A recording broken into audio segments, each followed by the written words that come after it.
I can't really play that for y'all. Shout out to our boys in Superb. Uh, of course, the third founder, Roddy P, and his boy B Cash. Real good stuff. Good tracks. But we can't play it because we don't own the rights to it yet. So, um, I am the Ruthless Wonder, not a Ruthless Wonder. I'm here with my co-host Brittany. Say hi to the people. Hi. And you're back on the Wrath of Ruthless. It's a special Sunday edition, and there's a lot of reasons for that. Don't let me get into the long list of that stuff. But what I will say is we got a good show for you guys. We're going to be not too long today. Obviously, we all have few things to do, and of course, you all know we are going to be watching. Brittany will be watching Insecure, and of course, I'll be watching Westworld to get that review ready for you guys on Monday, so that Chris and I have some time to get through talking about the ideas for it. So obviously, you can see we're going to be talking about that Dave Chappelle appearance and some other stuff. But before we do that, I want to thank everybody who's donated to the GoFundMe.com/Thor's Warriors. We have reached the $10,000 goal. Continue to donate if you can. Obviously, share it if you can. But great to have reached the goal. Of course, check out Ruby Jean's Juicery, 40th and Broadway here in Kansas City, Missouri. Of course, with your Carolina Panthers defeating Kansas City Chiefs at home. Excuse me, in Carolina. Check out Ruby Jean's Juicery. They're going to be expanding in a lot of ways. So keep an eye out. You're going to want to get on their mailing list. Really good stuff coming. Remember, cold pressed juice, really healthy combinations, and healthy side items like, healthy small bite foods and whatnot. Ruby Jean's Juicery. And of course, check out our site, weekendlife.com. That's WKNDLIFE.com. You can check out all of our streaming content. That includes this show and, of course, our stream live shows, the recaps for Westworld, Insecure, and, of course, when it comes back, Game of Thrones. We may be adding another show to that list. I don't know what's going to happen with that. We'll talk about that more here coming up soon. But feel free to come by, check out all that stuff. That's WKNDLIFE.com, weekendlife.com. Just press play. And lastly, of course, you can support the shows and all of our content creators by picking up a shirt or other item on TeePublic. All you have to do is go to tpublic.com/314publishing, and you'll find all of our logos, including the Weekend Life logo, that you can get on everything from t-shirts to coffee mugs. All of them reasonably priced. All of them often go on sale, so look out for those as well. Again, tpublic.com/314publishing, and, pick up a shirt, pick up a few shirts. Redo your whole, wardrobe in 314 publishing related stuff. Hey, live your life. But I do want to talk about, real quick, this moment that we had last night, and all the negativity that we've had following this election. Everything from protests for and against Trump to the crazy conversations we've had with friends of yours on Facebook and Twitter. I know I certainly had some of those very ill conversations. We had a bright, shining moment for everybody who remembers the way things could be. And that's, of course, the return of Dave Chappelle to television as the host of SNL. And for me, honestly, the sketch with him and Chris Rock was emblematic of what I really wanted to see. I miss the days where you could talk about, Chris Rock and Dave Chappelle in the same, who's funnier conversation, but also because they were both touring and being in the public sphere often. And it kind of led us to today's topic, which of course is this comeback notion. This notion of, does anybody ever truly leave the public eye and come back? And in your personal life, how do you deal with people who sort of pop in and out of your personal lives? But I wanted to, of course, get my co-host's first opinion of the entirety of Dave Chappelle's appearance. Brittany, what'd you think? Oh, what was your favorite sketch? I enjoyed it. I think my favorite one, though, was the beginning. It had a very, very strong start. So it was the one where Chris Rock appears. So everybody's watching the election and they're looking at the results. And, like all of the white people are saying stuff like, oh, if Donald Trump is elected, that will be the worst thing America has ever done. And Dave Chappelle's like, really? the worst. The worst thing America's ever done. That all of that was funny to me because I really do feel like so much entitlement was just showing. It was just on 10 throughout, election night and then after. So, I mean, and this is coming from somebody who would have never voted for Donald Trump, okay, who did not vote for him. I voted for Hillary as well, but I looked at it more as, well, less as a vote for Hillary and more as a vote against Trump. So I can't say I stand behind 100% of the things that Hillary stands for or Hillary has done, but I just looked at it as a vote against Trump.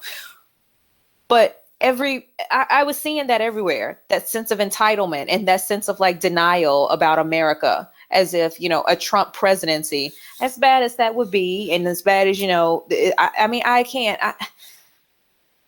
just can't even put it into words, but as bad as let's just put it this way, as bad as a Trump presidency is in my mind as I envision it, like I'm sitting here thinking about all the things that could happen and looking at the potential people that could be in his cabinet. And I'm just like, oh my God, really? As I think about all of those things, even still, I cannot sit back and say it's the absolute worst thing that America has done, because to me, it's not the worst. It's just one of the worst. It's one of many things. Yeah. So I like that. I like that sketch for that reason. Okay. To me, it's a tie for the best sketch. And it's election night is definitely one. The other one is the Walking Dead one, the Walking Dead Chappelle Show one. I'm sorry, I love that. I'm like, well, I didn't want to say it was funny. We probably can't. We probably can't. We probably can't. That was funny.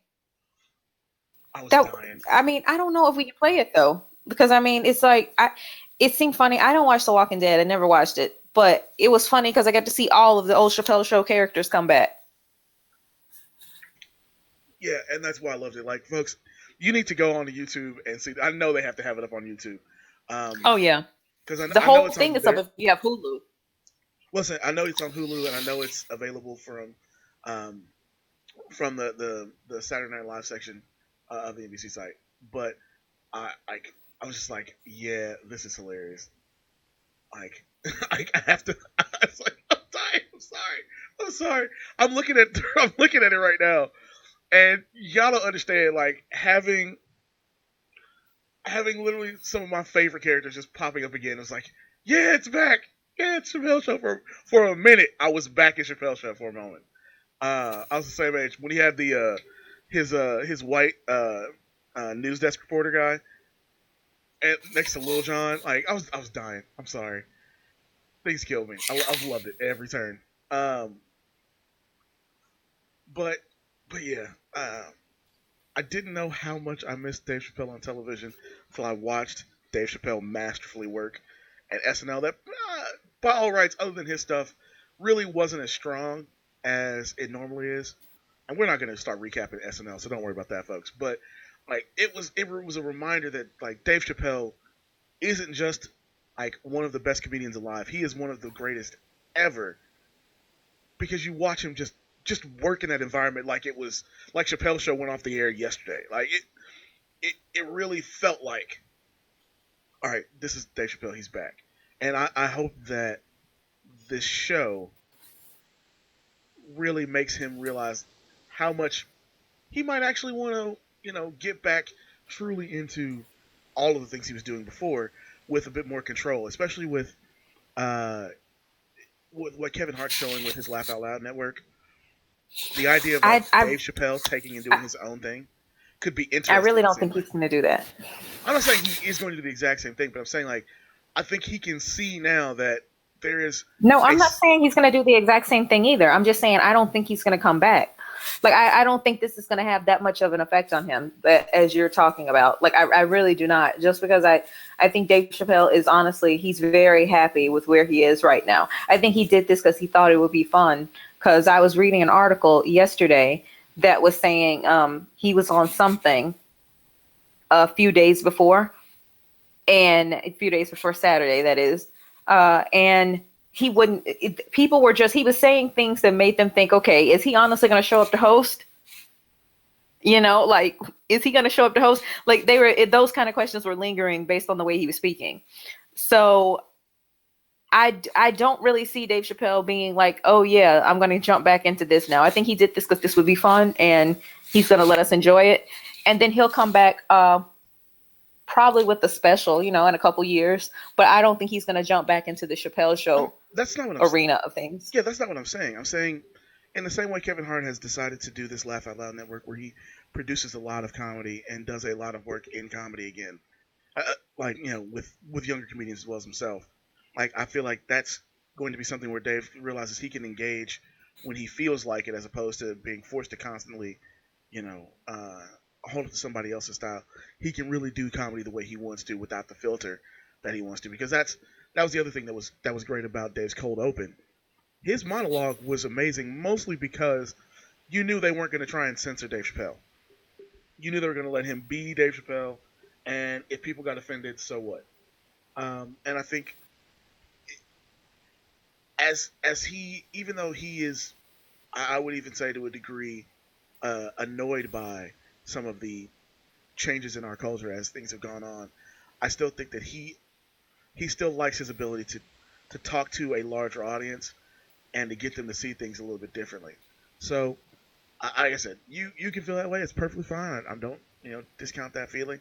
I just feel like this is possibly that moment where Dave realizes he can still be who he is and still exist in this sphere.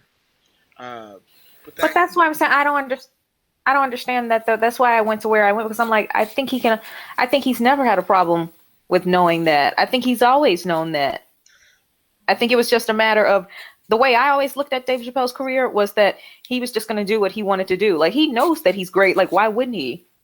Why wouldn't he know that he's great? You know, but I just looked at it like, okay, he also realizes he has a certain amount of autonomy when it comes to his career, where, you know, he can research and do these things and still be good at it.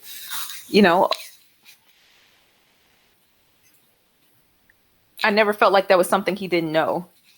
I'm not saying he doesn't either. I'm saying one of the things he talked about on Inside the Actor Studio was that a lot of the reason why he left, you know, both Chappelle's show and the country for a while was that fame machine was getting to be too much of a pressure on him. They wanted him to essentially become, you know, like every other, you know, standard comedian out there. And I think moments like this are kind of showing him that he doesn't, not just that he doesn't have to be standard and do things the way he wants to, but that he can still be as public as he has enjoyed being previously and not conform to the machine and how it works. But I think he would disagree a little. I can't speak for him, but I'm just saying it's been so much time from then, from like what you're speaking about, and then to now, that, I mean, you know, to me, it just seems like gradual progression. It's not going to seem like a realization. It's just going to seem like, okay, you know, no one's shown up and they've done, you know, what I could do, you know, like in this vein. So, I mean, it's a given. That's the way I see it. I mean, I don't know.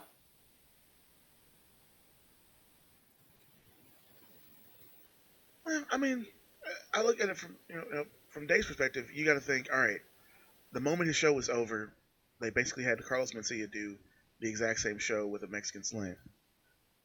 Then you had, well, Key and Peele, but you had all these. Basically, you saw Comedy Central trying to replace him with comedians that were like him, as opposed to saying like, "Yo, maybe you should let Dave Chappelle do what Dave Chappelle wanted to do." And, you know, as things have progressed, I think he feels like, I think maybe it's possible with things like this, he could feel like, all right, I don't necessarily have to go back to the Hollywood machine to do the things I wanted to do with even things like Chappelle's Show, and still get the same reach to the audience that I was enjoying from that. You know, essentially the rise of streaming and online content may make it more possible for Dave Chappelle to do, like I said, the kind. Dave Chappelle making a skit or a sketch is genius, and clearly we saw that in SNL. And him having the ability to do that without any controls over it could be amazing. That's all I'm saying. And that brings us, of course, to the topic of comebacks in general. Is before we get into the personal life versions of this, is there a an artist of some kind who's alive that if they made like that you would be ultimately incredibly hype about if they made some new content right now? Could be anything. Could be music. Could be film. Could be true like actual painting, drawing, artistry. Could be so any subject. Who's the like one that you're like, man, I need this like right now, and I wish they would come back. I don't know. I can't think off the top of my head right now. Okay, well, that's fair. It happens. Um, for a long time, for me, it was Sean Connery. Uh, his last movie was League of Extraordinary Gentlemen, a frankly really bad movie that I don't even know why he did the movie. Um, and it was because I didn't want that to be. I wanted to see an old Bond movie, and so for the longest time, it was like I want to see Sean Connery come back. Uh, and to a certain degree, there was also like Gene Hackman who also kind of just said, "All right, I'm done." Uh, but I kind of realized like that there aren't really how to put it like there isn't really a single person that I want to get back together uh, where everybody's alive and everything's fine. But there are certain groups that I want to kind of stop having beef with each other and get back together. Um, Number one amongst those is the original lineup for Boys to Men. So a lot of people don't know, but Boys to Men is in Vegas performing currently, but they perform as a three-man group, and that's seemingly because of this major falling out between them and between the three members that you remember: Nathan Morris, Sean Stockman, and Wani Morris, and then Michael McQuarrie, uh, who at some point was like out of the group for like health related reasons. He has multiple sclerosis, and he had like chronic back problems because of it. And then in 2011, he was supposed to come back. They were going to do a whole 20-year anniversary album with new material, and then suddenly, like the negotiations broke down, and he just basically said, "All right, I'm not doing this." And that's, of course, that's the bass from Boys to Men that everybody remembers. Always talking in some of their greatest songs. And so yeah, like that's my comeback group that I wish I could get back. I always, love Boys to Men. That was the the group of choice for me back in that. All right, who's better, like '90s R&B section. That was my group. Over Silk and H Town and everybody else, and even Jodeci. Even though I love Jodeci, but Boys to Men was more my style than Jodeci. Uh, but that was my big comeback group. Uh, still no thoughts over there, Brittany. Nope.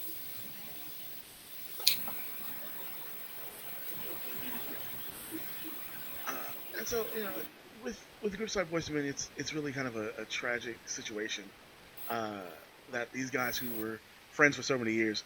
I know at one point you had Mark Nelson, who was their fifth member before they actually became famous. Um, like that they've lost two members essentially at this point because of whatever issues are going on between them.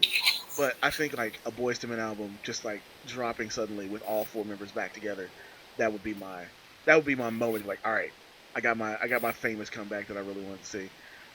When I was mulling this topic over, the other group I thought of was Drew Hill,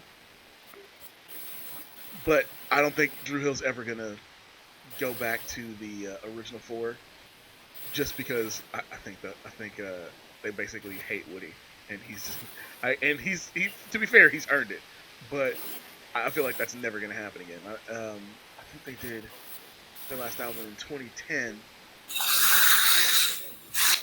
and they brought in the new guy Tao, but But yeah, Drew Hill was the other group that I'd be like, I would really love to see a proper Drew Hill reunion.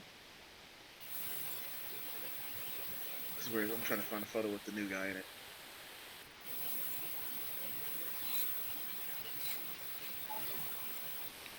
Of course,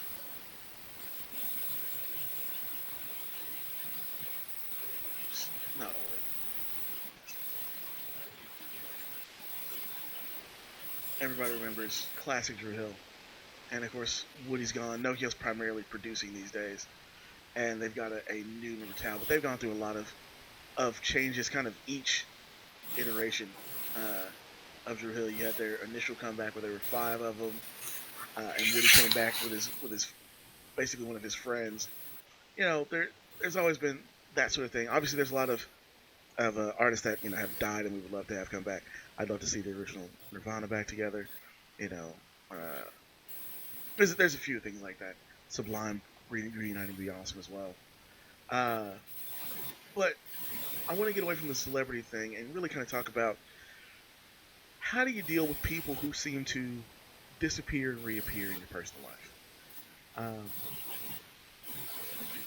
we all have that friend that you don't talk to for a while and comes back later, and it seems like nothing's ever changed. It's just like y'all got busy and didn't couldn't do stuff together. Brittany, you know what I'm talking about? Yeah, definitely.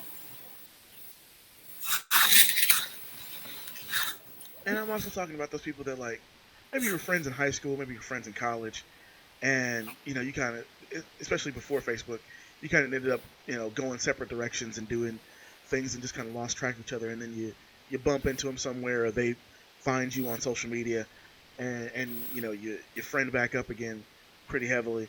Uh, how do you feel in those moments? Like how does that? Are you always happy for that reconnect? Is it something that you search out for sometimes? How do you feel? Um, I guess it's something that you just play by ear. I mean, sometimes I reach out because there's a reason to reach out, or sometimes I've had people reach out to me and I just react based on where I am in my life at that point and how open I am at that moment to that connection. Um, so yeah, it's one of those things. I just judge on a case by case basis based on who the person is. It's not too complicated really for me. I usually know if I want to reinitiate a relationship or something like that with someone. So This is you. Have you ever had one? Like, have you ever had a crazy like Facebook reconnection moment? yeah, I think most people have. I think with the invention of Facebook, like most of the stuff that you do, people are just crawling back into your life all the time with Facebook. It's hard to disappear now. I remember like in days before where people would graduate high school and you would never see those people again. You would say, oh my God, I haven't seen them in years and years and years. Facebook has kind of done away with all that. You don't really have many people that say that about the majority of people they know now because of Facebook. So yeah, I've definitely had people try to reconnect with me over Facebook, and sometimes it works, sometimes it doesn't. The sad reality of everything is that sometimes you grow older and you have nothing in common with people. I've had friends reconnect with me, well, old friends reconnect with me, and we just can't be new friends because where I am in my life, I see that we are nothing alike. And then I start thinking how maybe we never really were anything alike. Maybe I just hadn't branched out enough. Maybe I hadn't, gone my own way enough to be able to see it. But now I see it. So I'm BSing if I can say we could be like we were before, so it's kind of sad, but it's the reality of things. People change. Yeah. Yeah. I know I had I don't even know how to explain this properly. So there's somebody I went to. This is so ridiculous. There's somebody I went to elementary school with, right? And for those who don't know the full story of young Matt Williams, I was in a different school district for part of elementary school and then another one for the second half of fourth grade, fifth grade, and on through high school.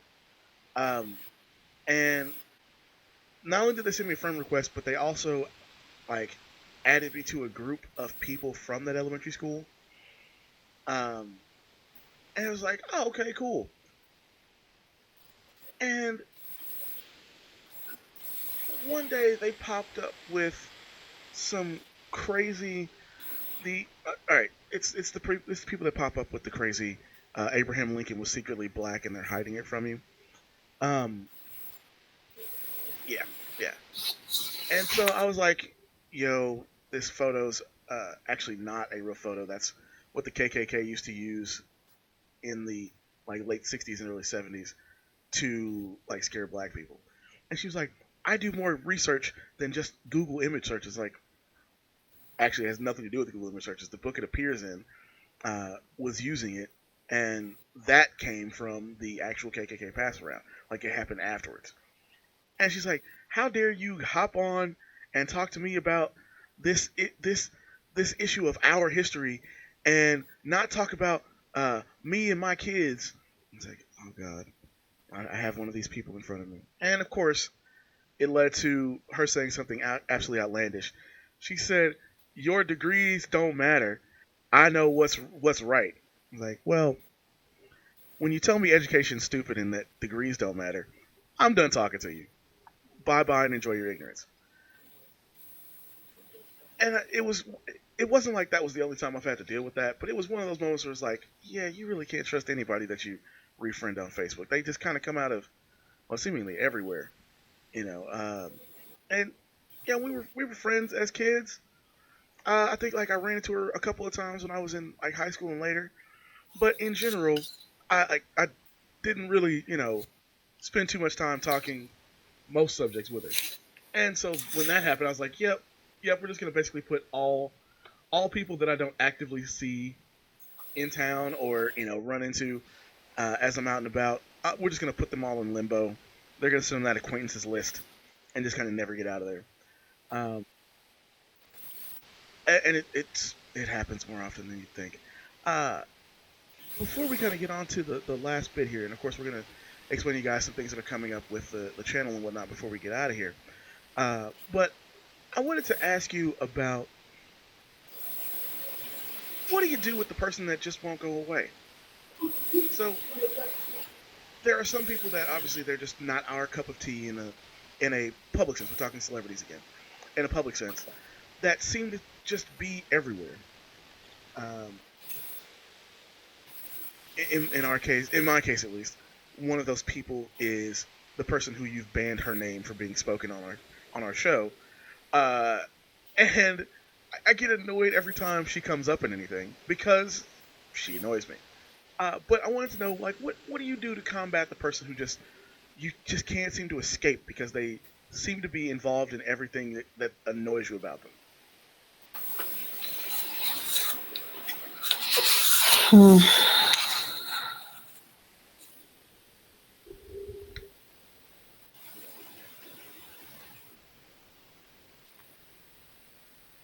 I really don't know.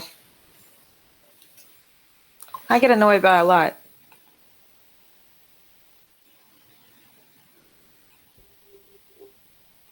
Okay. I don't know. Okay. All right. Well, coming up on the channel before we get out of here, as I said, we will be doing the stream life reaction to Insecure. You can see that later on this evening. Insecure goes from I believe 9:30 to 10, so we probably will stream starting about 10:30 or 10 o'clock, one of the two.